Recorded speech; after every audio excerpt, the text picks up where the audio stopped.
If your mind took instructions from you, would you create anxiety? Just do the simple sadhana, all of you. You can't do any other yoga. This much you can do, isn't it? You will see half your anxiety will start settling down because essentially the conflict is, there are two dimensions within you.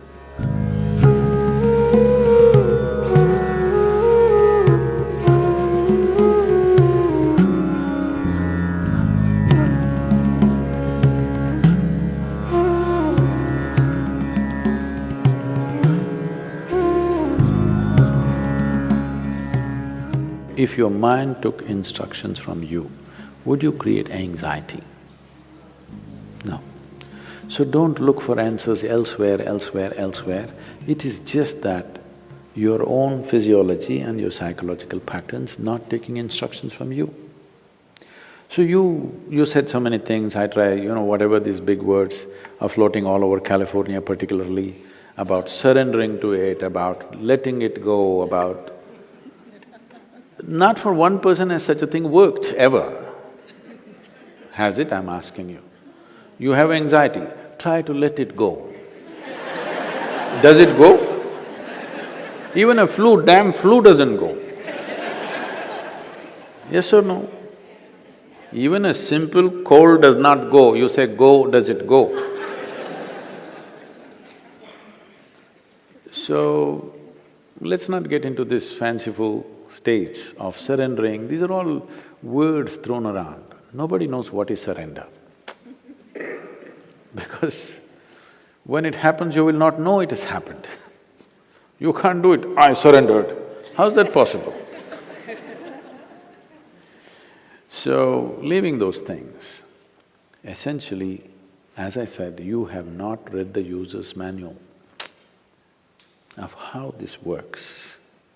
We need to pay attention to this.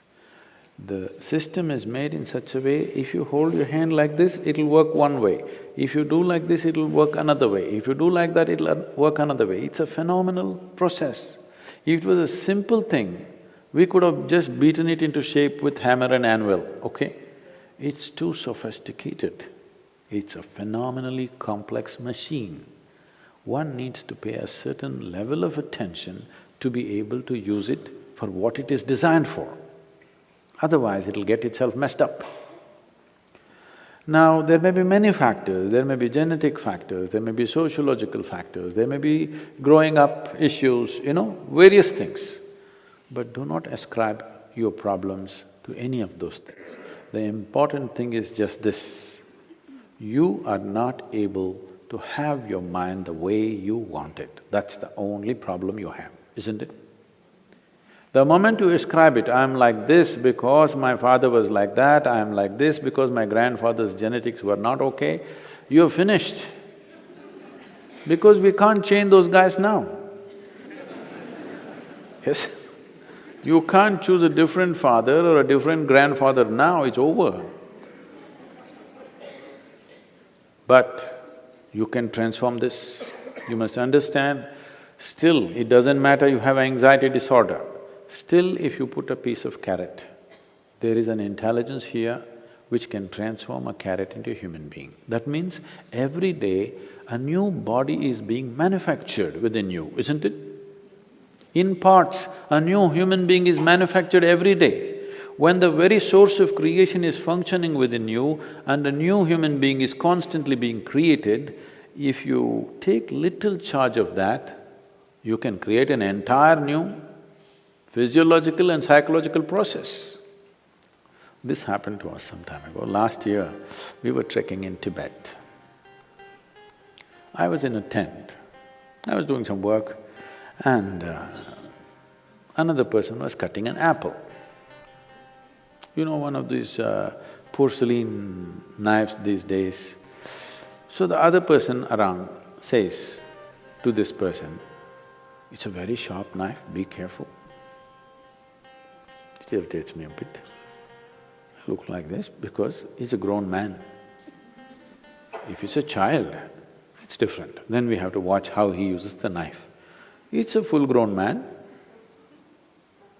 And a knife is supposed to be sharp.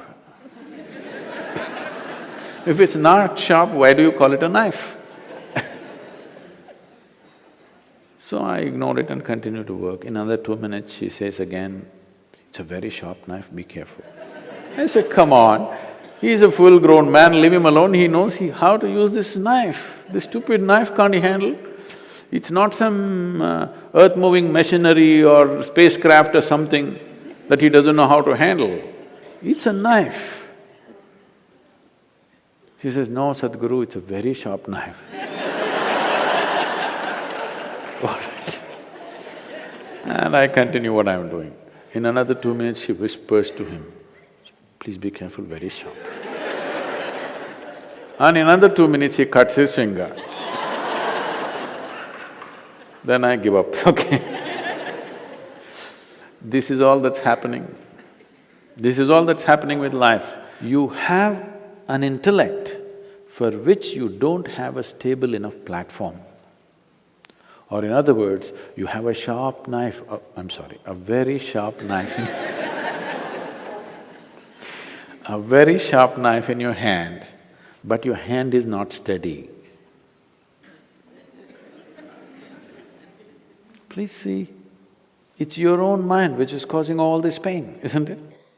Yes or no? So you have a very sharp knife, the sharper it is, the more you cut yourself. So we don't have to blunt the knife, we just have to have a steady hand, isn't it? Nothing has been done about that. People are trying to blunt the knife with all these sedatives and nonsense. What you take is to blunt the knife. Blunting the knife is not the answer, because if you lower the possibilities of who you are, everything will be okay.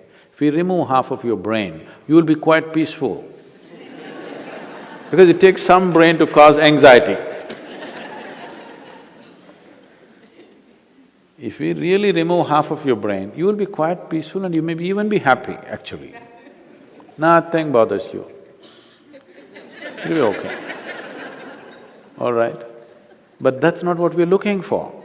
What a human being is looking for is to become limitless in some way. And if this has to happen, you have to create a steady platform.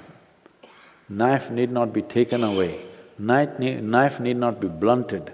Only thing is, hand needs to be steadied, isn't it? No process to do that.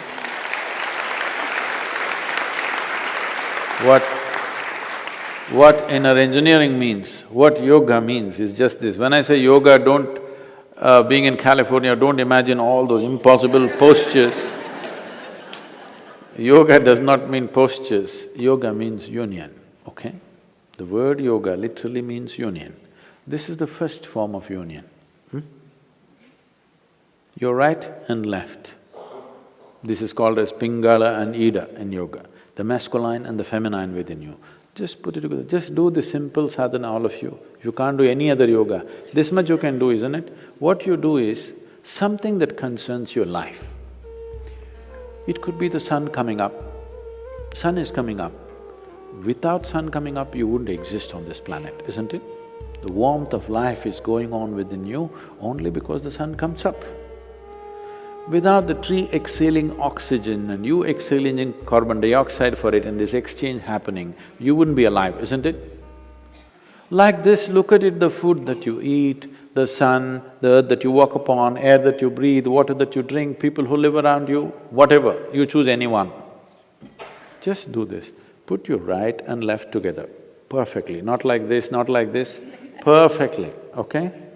Just look at something that really matters to you.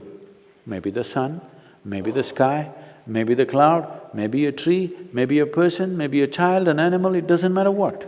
Just look at it, putting your hands together for 10–12 minutes at a stretch. You will see half your anxiety will start settling down.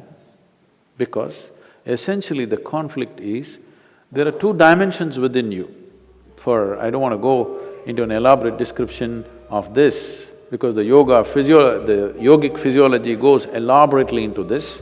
But to put it simply, even the modern medical science is telling you there's a right brain and a left brain, all right?